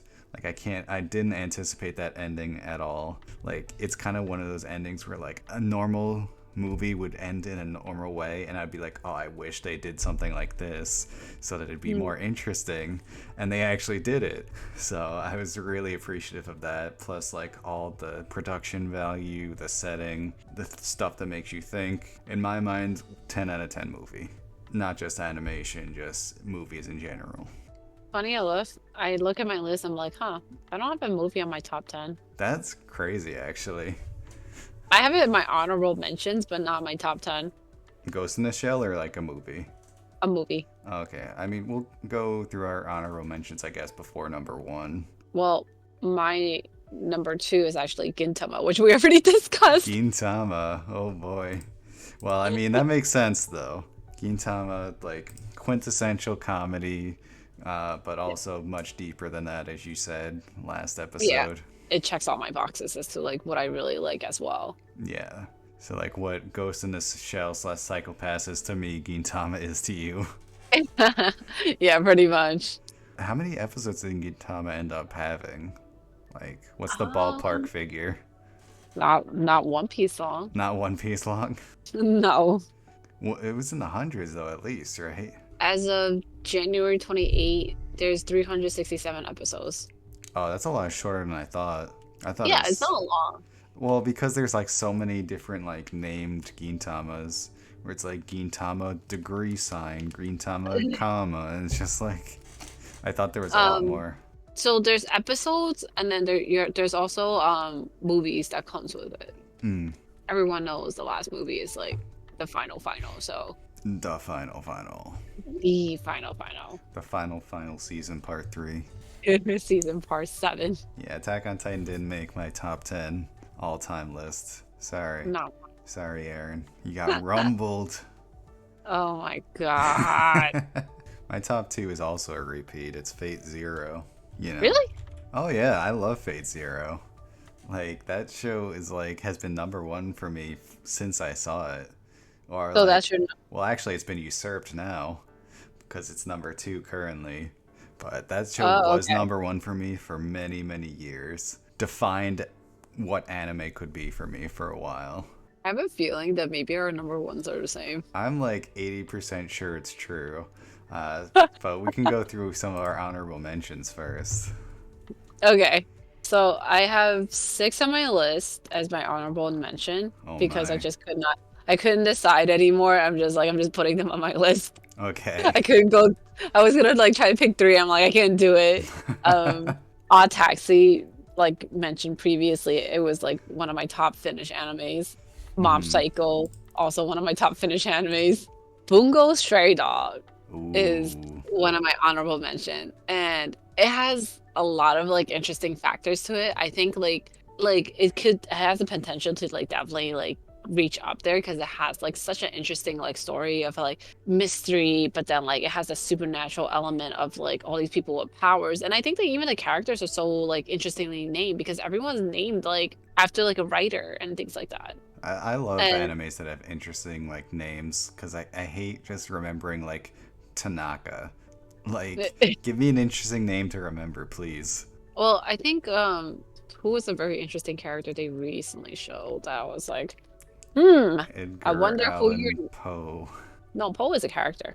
Oh, of course he is. There was like someone in a more recent one that I was like, oh, you're interesting. Why? You're an interesting little fella. You're an interesting little guy. Look at the little baby. Boulder was one. That's not Boulder? Fyodor. Fyodor? You know, I'm terrible with pronunciation. Yeah. Oh, what is his last name? That's a very Dostoevsky. Yeah. Yeah, the Russian one. Yeah, very famous author. But like they're like all very interestingly named characters, but there is an Edgar Allan Poe. Yeah. Oh, that reminds me, another point about JoJo's that made me fall in love with it is the names of What? characters. They name a lot of their characters and stands after like band names or famous like musicians. Oh yeah. And the second I was sold on the show was when Zeppeli was going to JoJo. He's like, I want you to meet the man who taught me everything I know, Tom Petty. And I was like, this is great. I love this. I'm in. The audacity. I couldn't believe it. Oh my gosh. But no, I agree. Like the choice of names, very great. It I loved it. matters. Yeah. It was like their name and their moves sometime, right?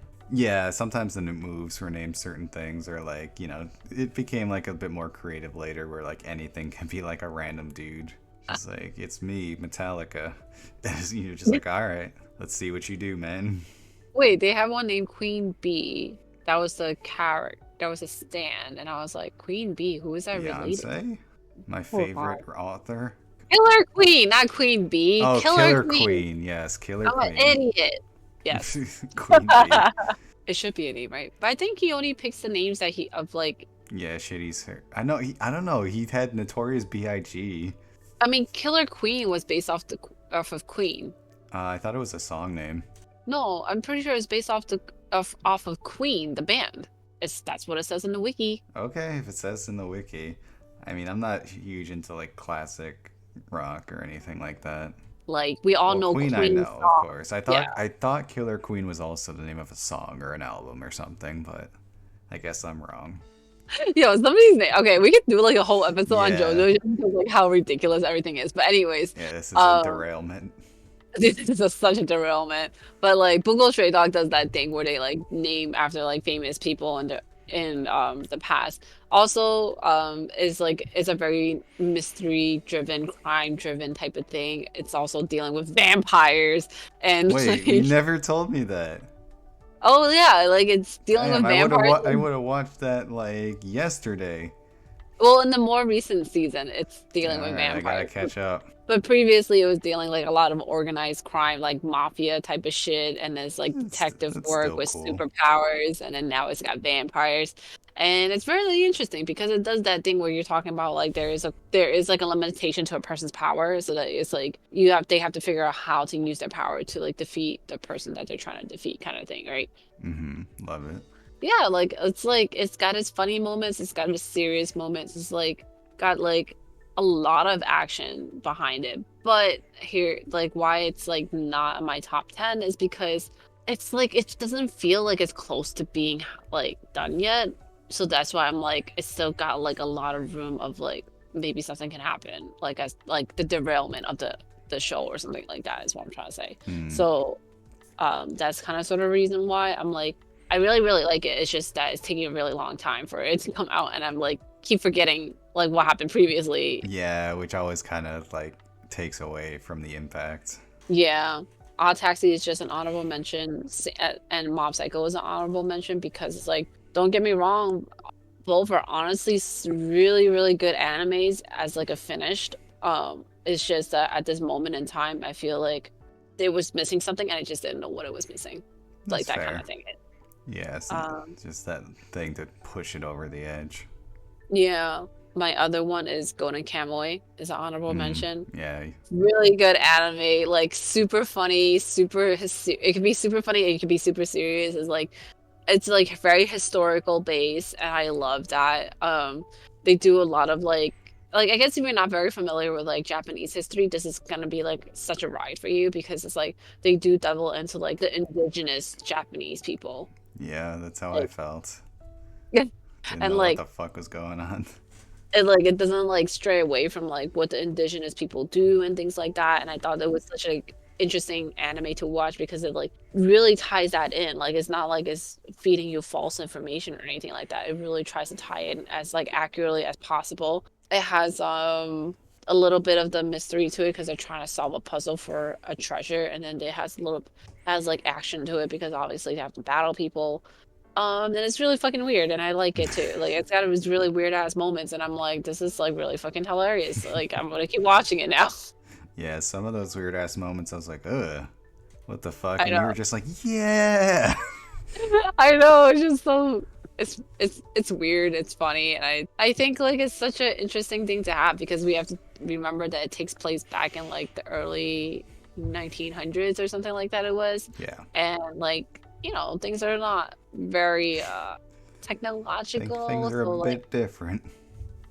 yeah, so like they do believe in a lot of like other things instead of machine and internet, you know what I mean? Like they believe in like Couldn't be me. ghosts and doing rituals and things like that. And then sometimes people believe they're seeing things and stuff. It's all these things like that, but they tie that in as like an actual thing happening for them. So it's like it makes it more interesting.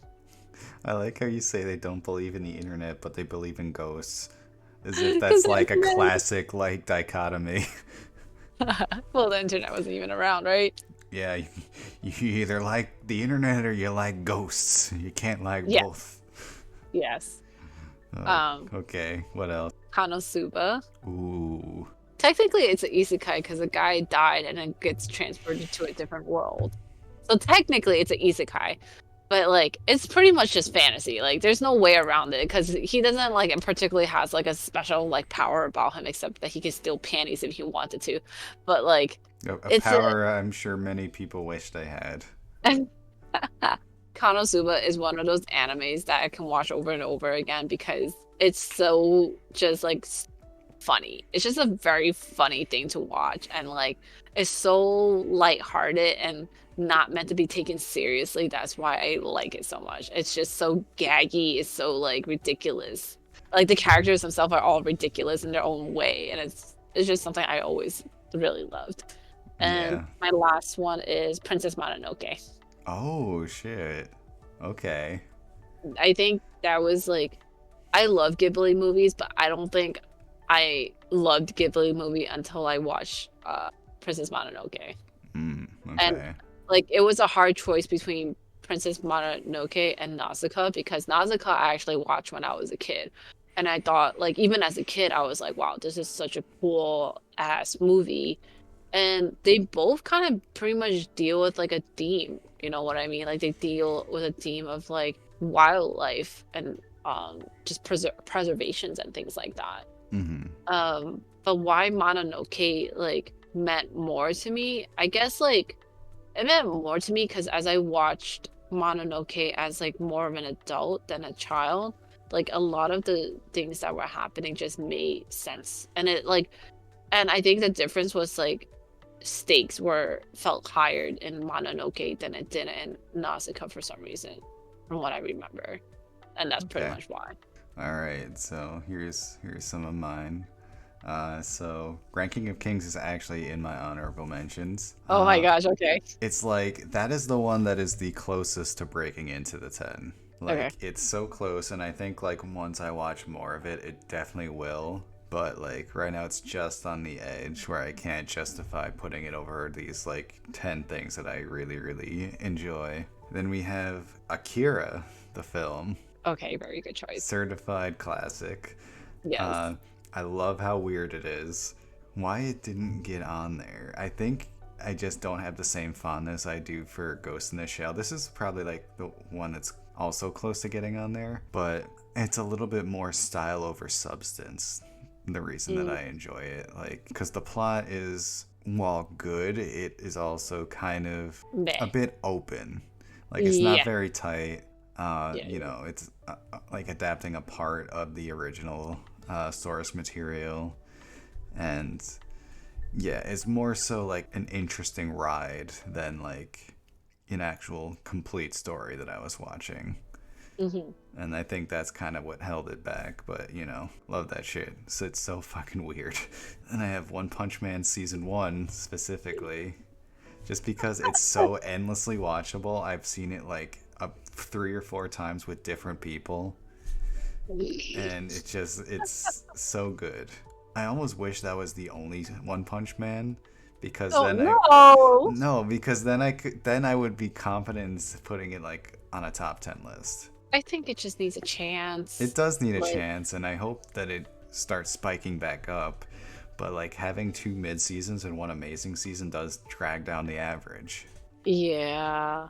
So, funny thing is, you know how you were talking about how like your whole identity was was it? Tokyo Ghoul Yeah. in games and stuff.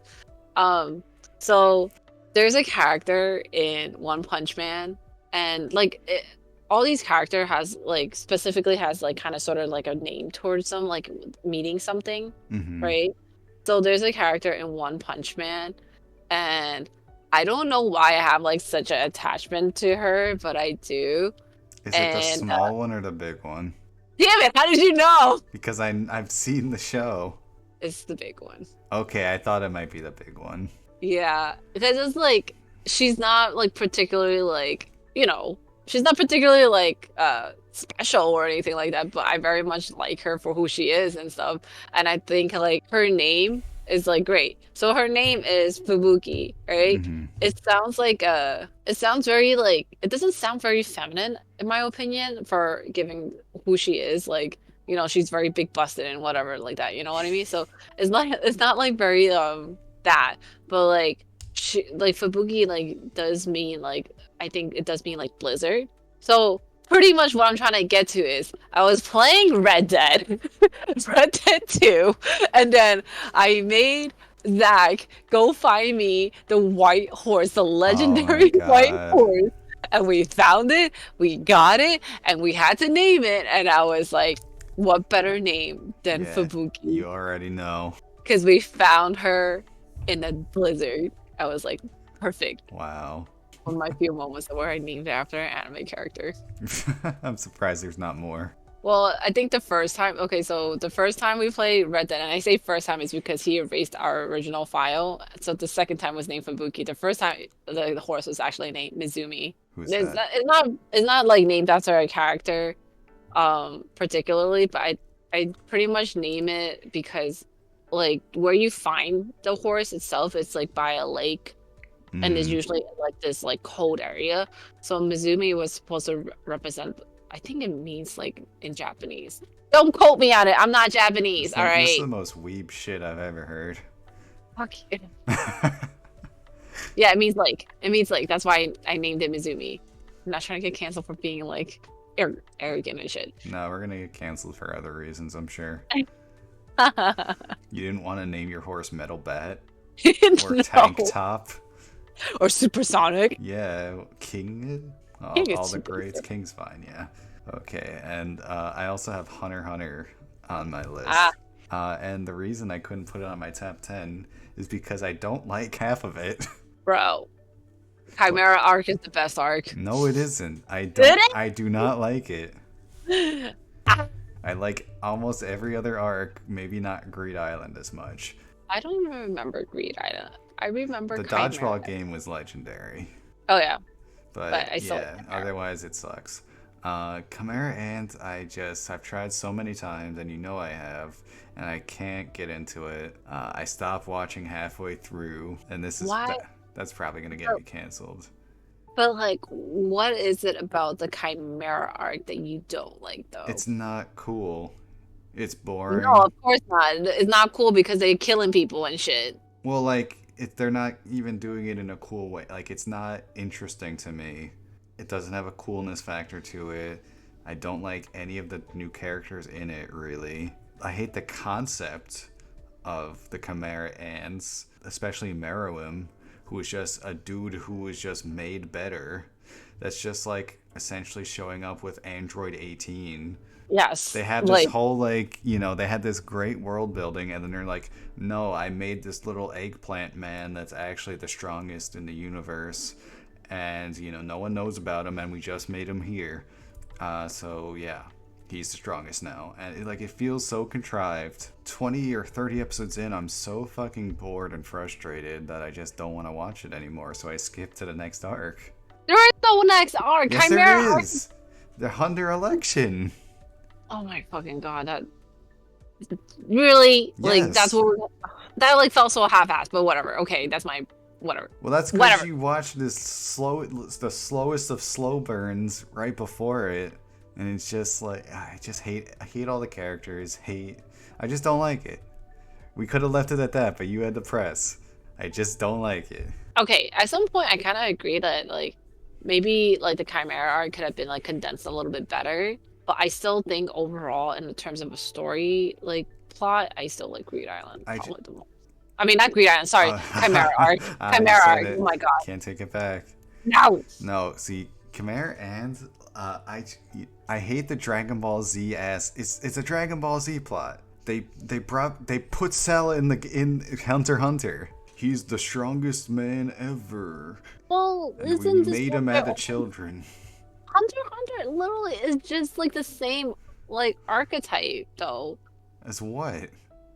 That's like every other like shonen where they like, oh, this is the main character and this is how they're gonna get stronger. They make friends along the way and then they have to go fight someone else. And then an ant comes along that's really big and stronger than everybody, and Yes. and then he dies from a nuclear explosion and we never talk about him again. Well, no, but yes. I know everyone likes it, but I You know what is hate stupid? it conceptually. What? You know what is stupid? What? Hisoka. Okay? Hisoka is like, why was that character ever even created? The clown character. You hate Hisoka. All right, No, I don't. Like, you're Hisoka was like this weird character that I like when I remember when I first watched it, I'm like, I can't tell if I like him or if I don't like him. It's like this character intrigues me, but I don't know if I should be like I should not like him or I could like him type of situation. It was like this weird thing with Hisoka. And I know there's like a whole fucking like fandom behind him because the dude is pretty much a pedophile, right? We all can agree upon that shit. Yeah, but is he intriguing enough to beat the allegations? But that's what I'm saying. As like I've gotten older and I think about it, I'm just like, my dude is mad fucking weird and like thirsting for these kids, and I don't know if I can ever be behind Only this. strong kids though. Only difference. Gon and Killua. No one else really matters. He doesn't care for anyone else. But like I But think that's he really my point. likes the strong kids. He really He likes them a them. lot. Yes, he very much likes Gon. He like licks his lips for him and like gets his boner. But anyways, like, but that's what I'm trying to say. Like, it's just Hisoka is such a weird character. I don't know why he ever made him into this shit, and it's just it's just like one of those questionable things in my opinion. I almost feel like he YOLOs. Like Togashi just YOLOs his stories. Do you really think so? I mean, yeah. You see how like weirdly disjointed Hunter x Hunter is. How every arc is a different genre because he feels like it. Yeah, I kind of felt like that. I kind of felt that too. Like, I can see why a lot of people love Hunter x Hunter because it is one of the old animes when it first came out and everything like that. And obviously, this is succeeding Yu Yu Hakusho too, right? Mm-hmm. I think in the end of the day, when you take Hunter x Hunter and compare it to a lot of more modern animes, Hunter x Hunter, like, I agree. It's like probably could be an honorable mention, probably could be in the top 50. Even no matter how he chooses to end it, I don't know if it will ever make it to a top 10 for me. Yeah, I think like honorable mention is as high as Hunter x Hunter has for me. I don't think future arcs would change it, but who knows? Okay, do you want to say our number ones at the same time? I was thinking that too. Okay, you want to count down 3, 2, 1, go? Yeah. 3, 2, 1, go. One Piece. Yep. Yes, sir. We already knew it. How could it not be? Well, I guess some people can argue a lot against One Piece too, right? I mean, I would but love this to. is our list. I know, but I would love to meet someone to tell me that One Piece isn't one of the goats of the anime world, to be honest. And then I can murder them. But anyways, like. Yeah, I feel like if One Piece isn't in your top 10, like you haven't tried it. If you told me that if you told me that Boruto was in your top 10, I'm gonna have to like exit you out of my life. Who would even say that? I don't know, but I'm just making this disclaimer right now. Like, if you tell me trying Boruto, to fight. like, I will fight you. What about Naruto? Could that be in a top 10? I think Naruto can be a top 10 if you were born into the generation of the golden era. Right. I guess what I consider as a golden era, because I think everyone consider golden era as a different time. You know, like the big 3 era or the big 5 era. Like, if you told me that you pretty much watch Naruto because it's like you have a nostalgia factor to it, then I can see that. Like, I feel like nostalgia factor for me is like Fruit Basket Like that's why it's so high on my list. And Sailor Moon is like why it's so high on my list. Those two have very high nostalgia factor for me. And One Piece kind of has this nostalgia factor, but on top of that, it has like a lot of good things about it too, right? See, So like that's like why I feel like my perspective is good. You know, it's a good check because I don't have nostalgia for One Piece. I started watching it in like 2019. yeah, you did. Yeah, so like as a fresh like adult viewer, One Piece is still my number one, and it's not even close. I guess let's break down as to why we both like One Piece so much that we rank it as our number one above like all the other animes that we have just listed. Mm-hmm. Oh, what would you say? I think I would say, on top of my nostalgia factor, I think like they have like this very lighthearted way of doing things, right? Like the One Piece is never meant to be like very, very serious a lot of the times, especially in the beginning part. But when they do their serious moments, they do their serious moments. It's like he's like meant to hurt you in some type of way. Yeah. And like I think like his choice of choosing a lot of characters that has like a pretty backstory is all meant to like have you relate to them in some shape or form. Like someone with a dream of like being a chef, someone with a dream of being the best like athlete in the world, someone with a dream of being like the best like providing the best doctor and curing all diseases, or like someone with a dream of becoming a really famous musician. Like every one of the characters has like a very specific dream that they hope to achieve. And I think what's so special about having characters like that is you're always going to find someone to relate to them. That's your hook right now, right? And then you develop them later on the way. You have to develop them in a way where you're going to have to flesh out their story one way or another, whether you're going to flesh out their origin story like right off the bat, or you're going to flesh out their origin story later, right? I think so. That's one. So you have like the main cast crew, right? And then you have, I don't hate the amount of side characters, but it's like an absurd amount of side characters, like to Yeah, keep up well, with. it's gotta be like it's you know, thousands or like 1,000 plus chapters, and each story arc has a shitload of side characters that you get to know, so that you kind of get a personal stake in like the struggle of whatever they're having in that arc, so that when Luffy and the gang actually helps them out or defeats them, whatever it might be, you know, you feel the impact of it personally. Right. So here's my thing. Like I think I mentioned maybe prior before how I don't like useless characters. Like if Yeah. you're gonna introduce me, like make them worth my while kind of thing. And I feel like a lot of his side characters do make them he does make them worth my while as to like why I should be paying attention to them, why I should care about them. One Piece journey is far enough out in this game right now that you're seeing the payback. Like you're seeing references to like previous worlds, previous arcs, previous characters that are being brought up now, and then you're like, okay, so this is why it matters, this is why they matter to begin with. Like he's doing the thing that we all see the meme of from the Sunny in Philadelphia meme where the guy was like this to the Oh wall yeah. and it's like yeah, he's like, you know, Oh, everything that's us fans trying to figure out what's going on. yeah, like Who's the next straw hat? yeah, exactly. Like it's like every time that new character comes up, oh, is this new character gonna be a new straw hat? Oh, like what is their purpose in like the world government or like whatever the case may be, right? So Hmm. I think like a lot of these side characters have their purpose and role in this world. They're like not really that useless in a sense. They Yeah. have to drive the plot in some way or form, Yeah, you and know? again, like just piggybacking off of that as well, like things have consequences. Like something that happens in like one of the earliest arcs can come back and affect people in some other island or some other like thing, and affect world events, affect different characters. Like it's not like Luffy and the gang do something in an island and that's it. Like a lot of times that shit ends up mattering later. So there's like continuous storytelling where, and this world is like, it feels almost complete too, because things Yeah. happen outside of Luffy and the Straw Hats as well that affect the world state. Yep. And you know, like it just, the world has memory of these things. It's not like when you're not watching filler, there's no filler arc. It's like everything is important in one way or the other. And I agree. I think like the other thing I really like enjoy about One Piece is that he puts such an effort into world building. You know what I mean? Yes. Like the world building is like probably the most tedious part about One Piece, but like he put such an effort into it to like tell you like, hey, these are the four different like blues, so the four different like ocean. But then like he like I mean like it was pretty much talked about in the very very beginning of it all, right?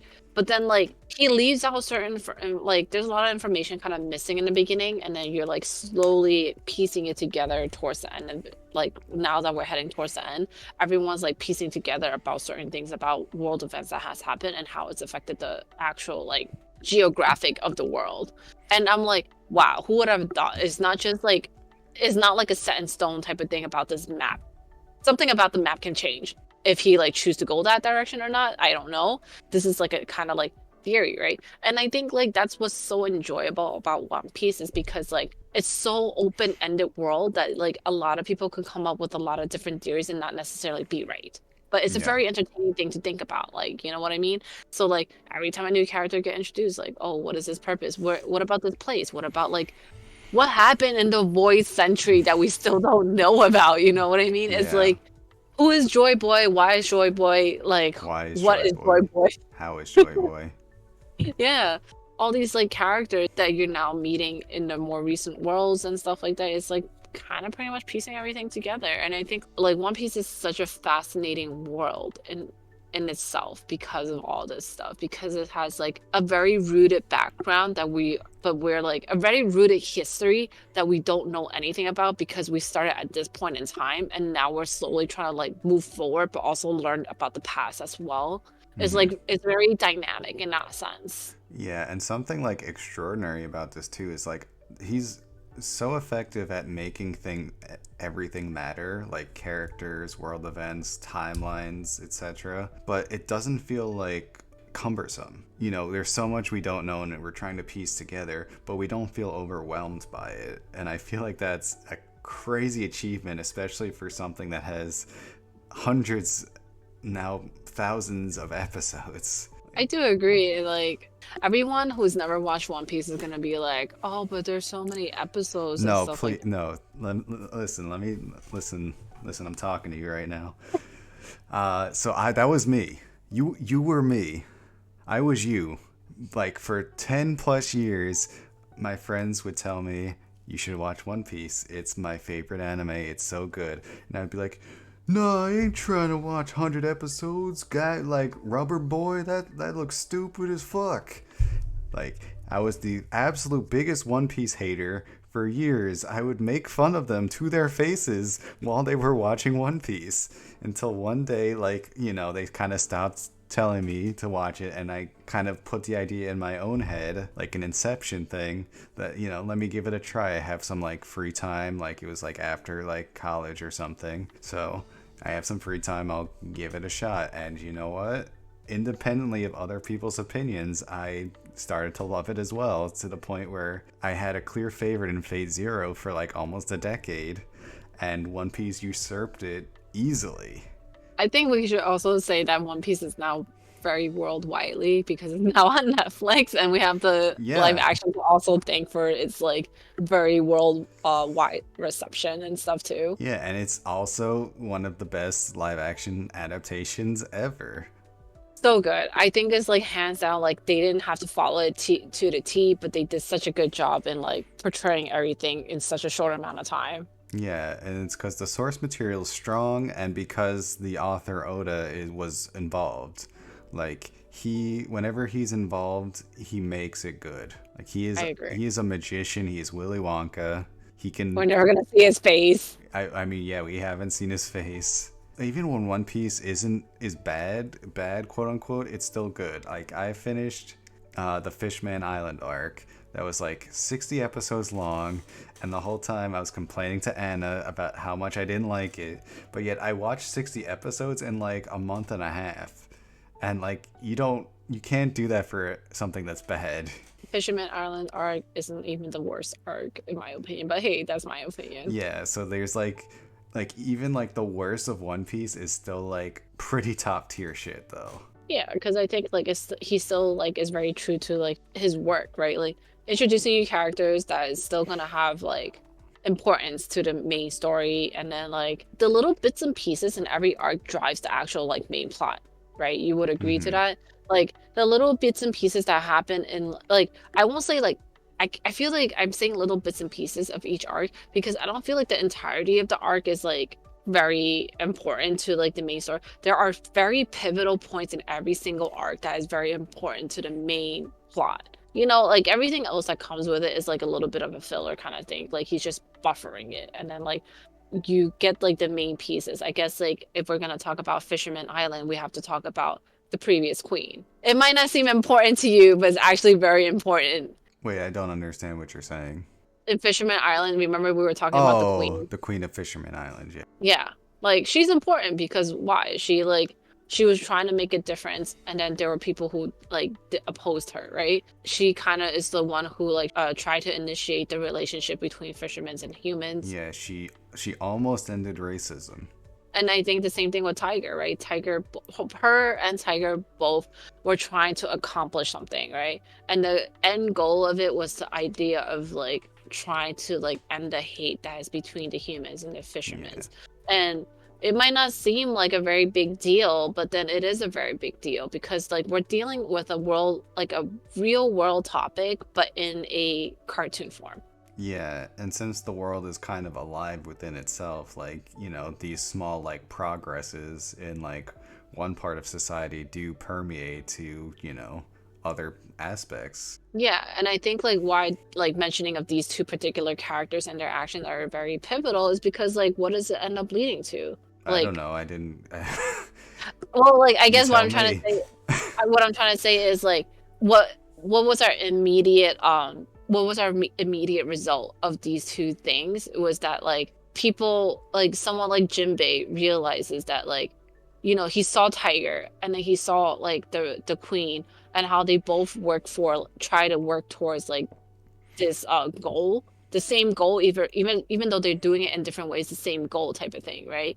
It kind of like I feel like what it did for Jinbei was like it kind of solidified for him that like he just needed to find the right people to be around, and that was what Hmm. Luffy and the crew are. You know what I mean? That's like one. That's like the immediate.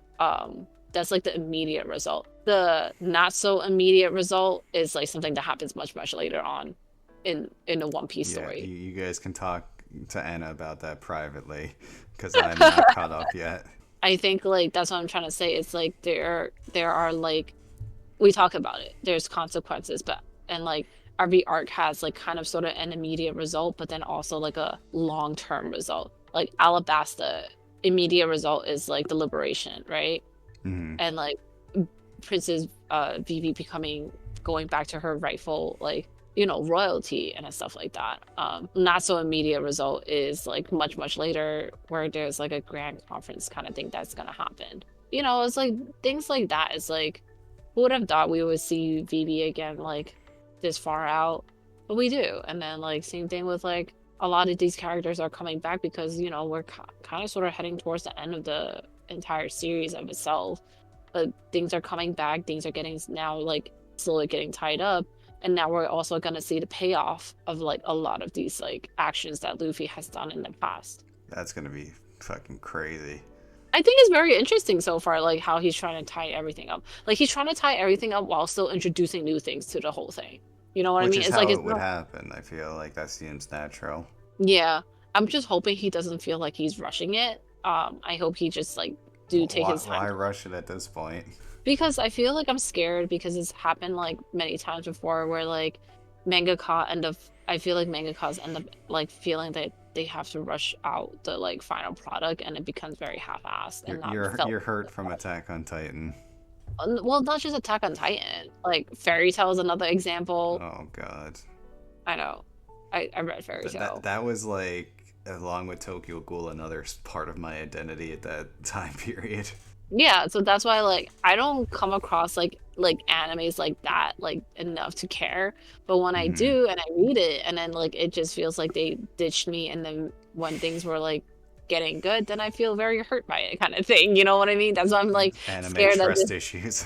I have so much trust issues. That's why I'm like hoping like whatever he does, he does it to like the full intent of like completing it, tying it all up nice and like with a pretty little bow tie on top kind of thing. You know what I mean? Yeah, he's the only author I trust at this point. Like, I feel like he has the integrity. I think so too. But at the same time, people can always prove me wrong. So like, Oh my god. You're like one of those people who's just like, I won't let my walls down, but no, you won't fall in love until you do. yeah, I know. But then like, I mean, that's just me as in the nutshell as a person anyway. You know what I mean? So like, Yeah, I mean, like, there's no arguing about it. But I think like yeah. One Piece will always hold like such a special place in my heart. It's been through multiple boyfriends for me. It's been through One Piece always decades. there. One Piece was always there. It's been through decades with me. So it's like, And you know what? One Piece would love you if you were a worm. see, One Piece will love me if I was a worm. One Piece will love me if I wasn't born. Okay? Nah, Like that's how no guy would do that. no guy would do that. Not even Zach. I'm just kidding. You're gonna marry One Piece. I will marry One Piece because it will love me if I was an HDMI cable. I forgot that was one of your iterations of that hypothetical. Yeah, so that's a fun game to play with your significant other at home. Say, would you love me if, and then just become some inanimate object. A worm is not an inanimate object. Yeah, I mean, would you love me if I was two-dimensional? Like, you can go anywhere. Just be creative. The new thing now that people are doing that I've found through like Instagram that probably ripped it off of TikTok or whatever, but the girl asked the guy like name a girl in your life. Name a woman. Yeah, I've seen that. Yeah, that one.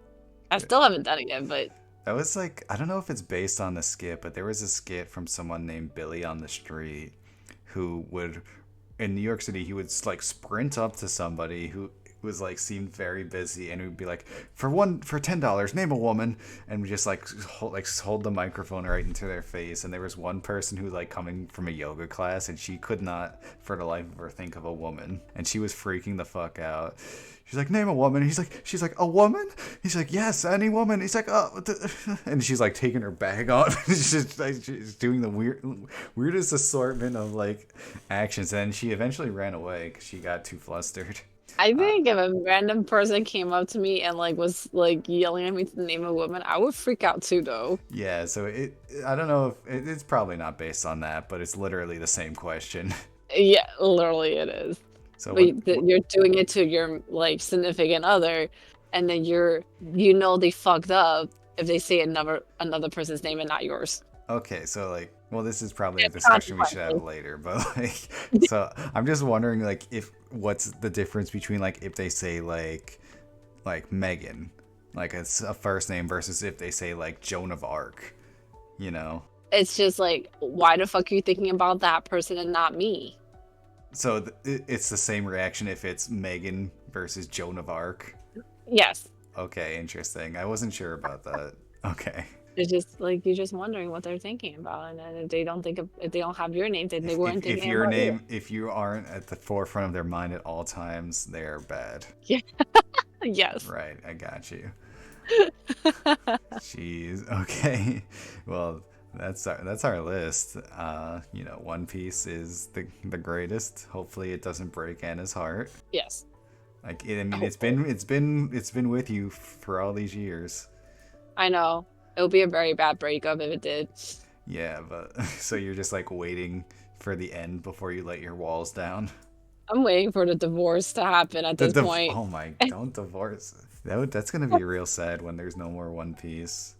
It will, but I feel like, like the whole idea of everything good has to come to an end. I think Yeah, like it's more like no. I help like agree. kind of push other animes upward. And like it's already done so much for the anime community in the sense that, it's brought more exposure and everything like that. Like Naruto is one, One Piece is the other one. Bleach, unironically, is one because of the recent like hearing of that one rapper dude with the court case, and then Young Thug. yeah, with that court case, I'm like, wow, we're going there now. Us weebs have taken over the world that we're in courts now. Okay. Legal defense. Yep. Yeah, but I think like, it's doing the job that like you'll want and hope for it to do, which is inspire more mangakas in the future to kind of pick up where you left off. and then also kind of just push the genre more into the world kind of thing. Yeah, I feel like it'll be like more so like a thanks for the memories thing, more so than like a I'm so sad this is over. It's more so like I'm happy that we had it, you know? Yeah, because I feel like that's what JJK did, and I feel like that's also what Gintama did. That's They what do like JJK did? because they remember they did like a lot of like references to like other like movies and things like that as Oh, some yeah, yeah. as like a more like the more mangakas that come out, I guess that they feel like it's appropriate or whatever, they can do like these kind of little homages to like the ones that like kind of influence them, right? Same thing Mm-hmm. like Gintama. Like Gintama just did it as a parody, but then it's still like it still meant something. Yeah, absolutely. And it's gonna be crazy once Two Piece comes out. Y'all ain't Let's not ready. shut up. We're not doing a two piece. We're not doing a Boruto situation. What about Red Piece and Blue Piece? No. Fine. Just have to settle for No. One Piece. I hate sequels unless like there's a very very few times I ever like sequels. But yeah, Sanji's that's fine. Revenge. Ah gosh. Okay, well, we've talked about One Piece so much on this podcast, and we will continue to do so because it's lovely.